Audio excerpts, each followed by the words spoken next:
السلام عليكم. تغيير زيت الفتيس قصة كبيرة قوي حزينة لناس كتير قوي، وكلام كتير قوي بيتكتب في الجروبات يقول لك انا غيرت زيت الفتيس ضرب، ما بقاش نافع، بقى يهنج ويعمل لاج، والغيارات كلها ضربة على بعضها، والنقلة باظت والفتيس كله باظ. ورحت للميكانيكي قال لي الفتيس يا باشا اتحرق خلاص والفتيس ده باظ وعايزين فتيس جديد. يا ريتني ما كنت غيرت زيت الفتيس. انا مش عارف ايه اللي خلاني سمعت كلام فلان قال لي ايه ده انت ما غيرتش زيت الفتيس؟ يا نهار اسود، بقالك 5 سنين شارع العربيه. اصل انا ما كنتش روح غيره دلوقتي، رحت غيرته الفتيس ضرب. يا ريتني ما كنت غيرته. فيجي بعد كده كل واحد يقابله يقول له اوعى تغير زيت الفتيس، خليه زي ما هو طالما العربيه شغاله. تعال بقى نشوف القصه دي. القصه كلها ان حضرتك ما بتغيرش زيت الفتيس في ميعاده. ما هو زيت الفتيس ليه ميعاد. توكيل مثلا بيقول لك كل 40,000 كيلو لازم تنزل زيت الفتيس ونغير الفلتر والزيت عشان نحافظ على الفتيس. فحضرتك ما كنتش تعرف، فبعد 5 سنين ربنا كرمك واحد صاحبك قال لك وما كملكش المعلومه، فرحت تغير زيت الفتيس فالفتيس ده. كان في معلومه استاذ باشمهندس طارق لو حد بيتابعه قال ان حضرتك لما تيجي تغير زيت الفتيس احتفظ بالزيت القديم اللي نازل في علبه لوحده واحتفظ بيه. هيقول لك ايه يا عم الكلام ده؟ يعني انا الزيت قديم رايح اغيره واحتفظ بيه اصلا؟ الراجل ده كلامه صح. ليه بقى؟ لان في ماده اسمها سولفنت. الماده دي اما حضرتك بتجيب الزيت الجديد بتبقى الماده دي في الزيت كتير وظاهره ولسه جديده ونضيفه، فاما بيخش على تركيبه الفتيس اصلا اللي هو اتهرى من الزيت القديم، الماده دي بتعمل مشكله فعلا في الفتيس.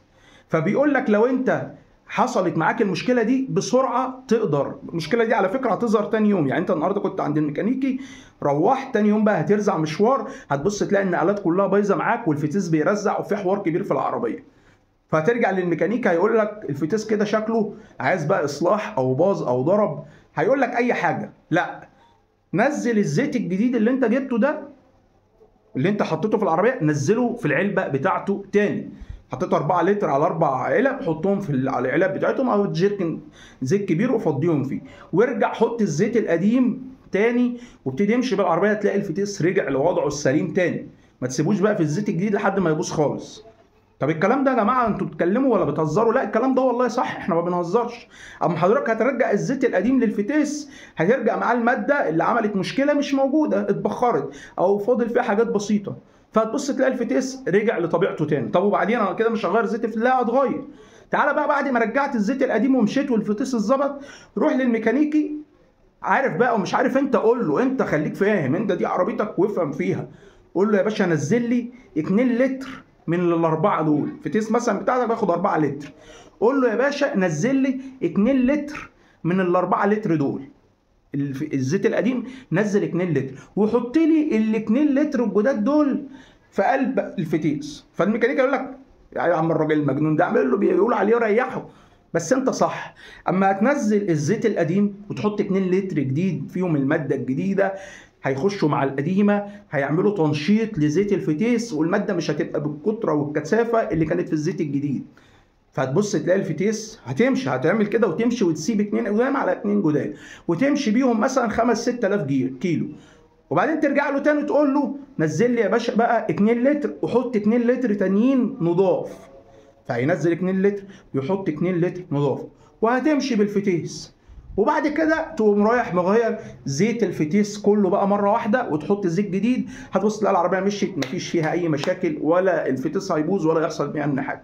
طيب في حل تاني، لو انت بقى رايح دلوقتي تغير زيت الفتيس وبتتفرج على الفيديو ده ومش مقتنع بالكلام، يا عم على راسي، بس الكلام ده والله صح وعلمي وناس كتير تاكدهولك. لو انت بقى دلوقتي سمعتني وبقالك كتير قوي ما غيرت الزيت الفتيس وناوي تنزل الصبح تغيره بعد ما قلت انا سمعت الراجل الهراي ده، ناس كتير بتكتب في الكومنتات يا عم مش مشكله على راسي برضه.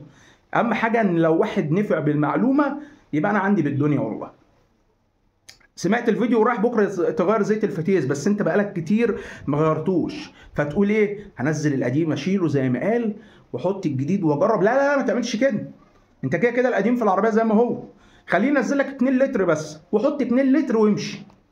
استخدم العربيه وبعد كده اما يحصل الدوره بقى والفتيس ده يختلط والفتيس مشي تمام ومشيت بيه كيلوهات، ارجع بعد كده قوم جايب منزل الزيت 2 لتر وحط 2 لتر كمان، بقى 4 لتر جداد اتحطوا ويمشي. وبعدين المره اللي بعدها يبقى غير زيت الفتيس بالفلتر كله جديد من الاول، مش هيحصل معاك اي مشكله. دي اهم طريقه تغير بيها زيت الفتيس. طبعا انا دلوقتي عربيتي اصلا جديده وكل اللي مشيته بيها 50,000 كيلو، لا اروح اغير زيت الفتيس كله ومش هيحصل معاك اي مشاكل، لان انت لسه المفروض على 40 زودت 10 زودت 15 مش مشكله، غير زيت وفلتر والعربيه تبقى ماشيه معاك مظبوطه. النقطه دي خلي بالك منها قوي في تغيير زيت الفتيس، عشان ناس كتير الفتيس بتاعها بيبوظ وما عندهاش المعلومه ايه السبب، ويقول لك انا عمري ما هعمل كده عشان لما اغيره فلان الفتيس بتاعه ضرب. اسمع الكلام اللي في الفيديو ده ان شاء الله هينفعك. جمعنا الله واياكم في جنه ارضها كعرض السماوات والارض، والسلام عليكم ورحمه الله وبركاته.